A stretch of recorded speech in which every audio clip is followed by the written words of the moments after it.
Hi, and welcome back. It's Pat McLaughlin with the Division of Fire Safety State Fire Marshal's Office. This month we're in Castleton. We're going to talk to the fire chief about sprinkler systems and how they reduce your risk in a fire danger. Let's go inside and talk.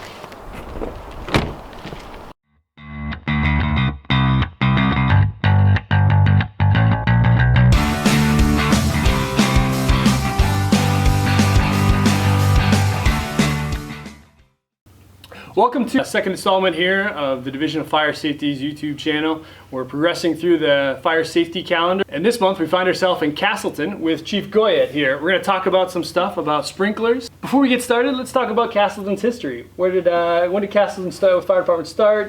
What kind of call volume you got here? Our dated thing was 1946 was our established date. Our call volume nowadays is rising, lowering. You know, we average between 150 and 175 calls a year.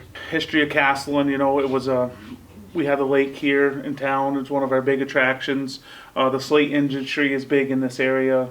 Great, that's great information. You said Castleton here is a volunteer fire department. Yep, we're all volunteer. We're town owned. I want to talk about some myths about sprinkler systems. You know, Hollywood's really good at showing one sprinkler goes off, then they all go off and flood everything. Is that really reality? That's not really reality.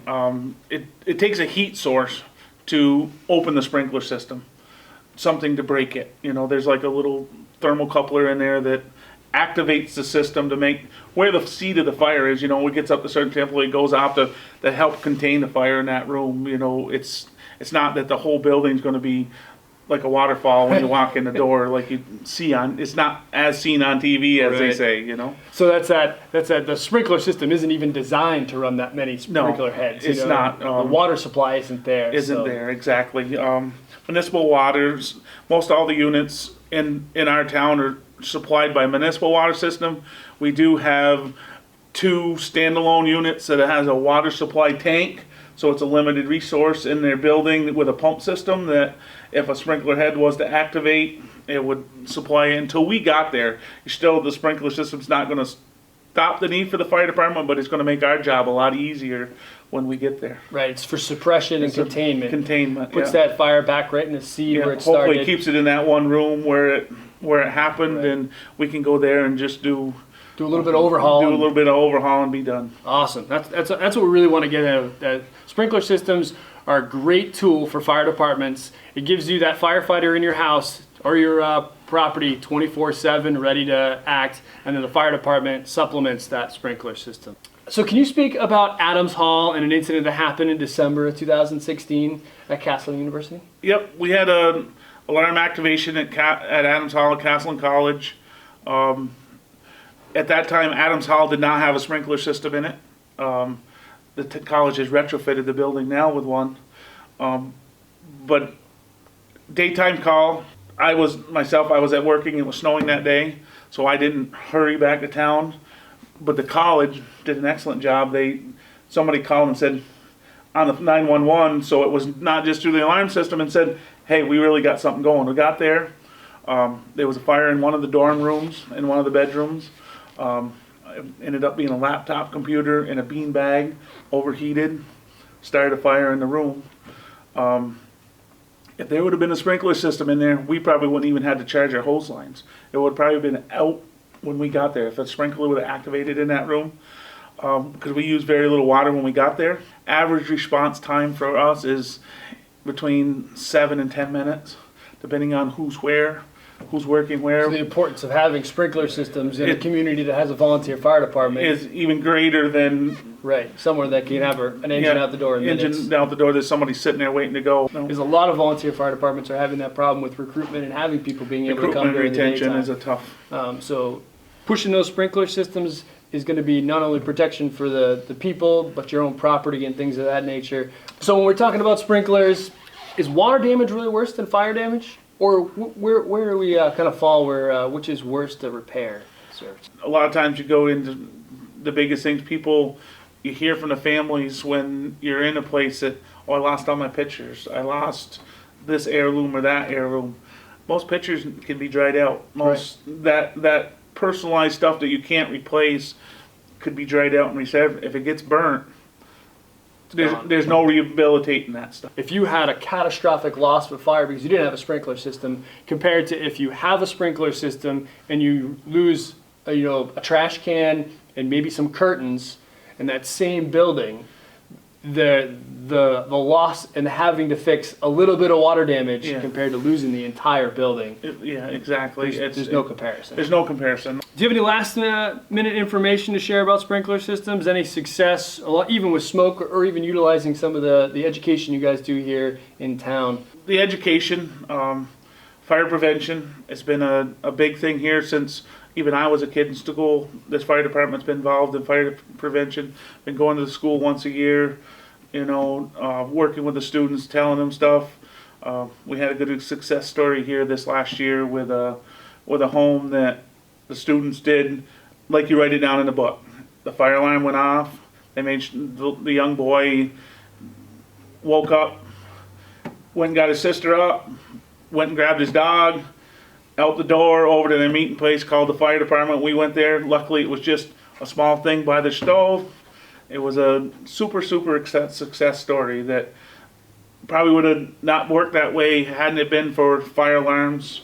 The training that the fire prevention that we do at the schools. You couldn't have drawn it up any better in the textbook, and the way it went down that morning. And we were there. The biggest thing was the smoke smell in the house when we were done. So to see all the processes of fire prevention and suppression all work together for a success story, that's with just minimum loss. That's our job. That's just, you couldn't draw it up any better than that. That's awesome to hear. We've done a fire alarm program in town. If people don't have them, we've offered to replace them. We're hooked up with it's the Red Cross. Go out and help. So if they want to do that, is there a phone number or a Facebook page they can. On? They call right to the town office and talk to ask for the town manager extension and leave a message with him, and he'll get back to us. Awesome. That's great. That's an awesome prevention program you guys got in place here. And thanks for having us come down here, talk about some sprinkler systems. No problem. Thanks for having me. We'll definitely be in touch. Thanks very much, Chief. Have a good day. All right, well too. Hi all, my name is Patrick Banks, Assistant Fire Marshal out of Rutland office. Today we're going to go over the components of a sprinkler system. So we're over here at Castleton College in one of their dorms that has a sprinkler system. So first I want to talk about water supply for sprinkler systems. Need water for these systems to work. So we do have systems out there that are served by municipal water systems, which this system is. You can see the water from the street comes in here, then enters the system here. We also have areas where they don't have municipal water, where they do tank storage and a fire pump.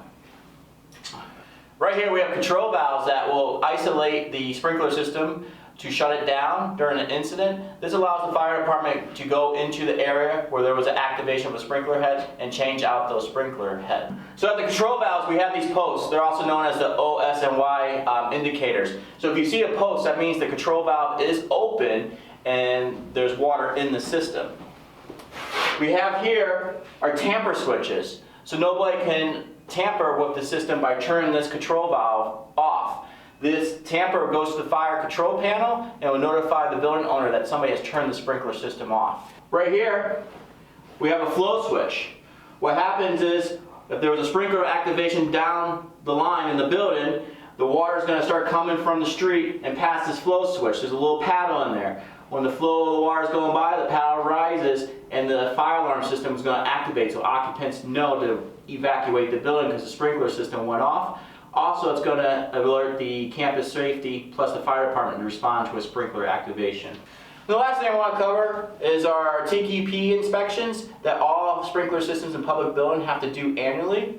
So you can see right here is our F number. This is how we track the sprinkler systems in our database system. Right below it we have the TQP sticker that shows when the system was last inspected. This system was inspected in November of 2019. So this will be due in November of 2020. We hope you enjoyed that video about sprinkler systems in homes and businesses, and maybe even learned something about them. Thanks for watching, and just think, having a sprinkler system is like having a 24-hour firefighter. Also, one sprinkler head can put out a fire. And remember, smoke alarms and CO alarms save lives. Hey Maurice, look right over there. See it? Do you see it? It's right there. It's video from last month. I'm not seeing anything. It's right there. They can see it. Just click on it right there. So they can click to subscribe to the channel. You see it? Dude, I don't see anything. It's right there. Just click right there. That's how you subscribe to the video channel. I think he inhaled too much smoke.